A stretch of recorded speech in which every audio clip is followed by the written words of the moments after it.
कुख्यात गँगस्टर अबू सालेमला जीवाची भीती सतावत आहे. कारागृहातून दुसऱ्या कारागृहात घेऊन जाण्याच्या बहाण्याने आपली हत्या करण्यात येईल, आपला एन्काउंटर होण्याची भीती त्याला सतावत आहे. 1993 मधील मुंबई बॉम्बस्फोट प्रकरणातील आरोपी अबू सालेम याला जीवाची भीती सतावत आहे. तळोजा कारागृहातून इतर कारागृहात स्थलांतर करण्याच्या बहाण्याने आपले एन्काउंटर होऊ शकते अशी भीती त्याने व्यक्त केली आहे. इतकेच नाही तर त्याने असे स्थलांतर करण्यास परवानगी नाकारण्याची न्यायालयाकडे याचिकेद्वारे विनंती केली आहे. सुनावणीअंती अबू सालेमचे पुढील निर्देशापर्यंत तळोजा कारागृहातून स्थलांतर करू नये असे निर्देश विशेष न्यायालयाने तळोजा कारागृह प्रशासनाला दिले आहेत.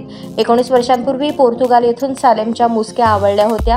त्याचे प्रत्यार्पण करण्यात आले होते. सालेमची सुटकेची घटका जवळ आली आहे. त्यामुळे एका कारागृहातून दुसऱ्या कारागृहात नेताना प्राणघातक हल्ला होण्याची भीती सतावत आहे.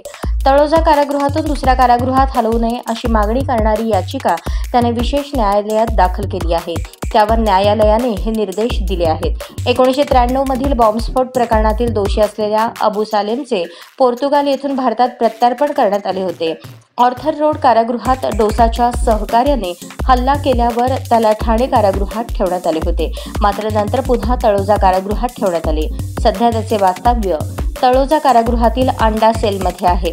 मात्र आता तळोजा कारागृह प्रशासनाने अंडा सेलच्या दुरुस्तीच्या कारणासाठी अबू सालेमला दुसऱ्या कारागृहात नेण्याचा निर्णय घेतला आहे. तळोजा कारागृह प्रशासनाच्या या निर्णयामुळे अबू सालेम धास्तावला आहे.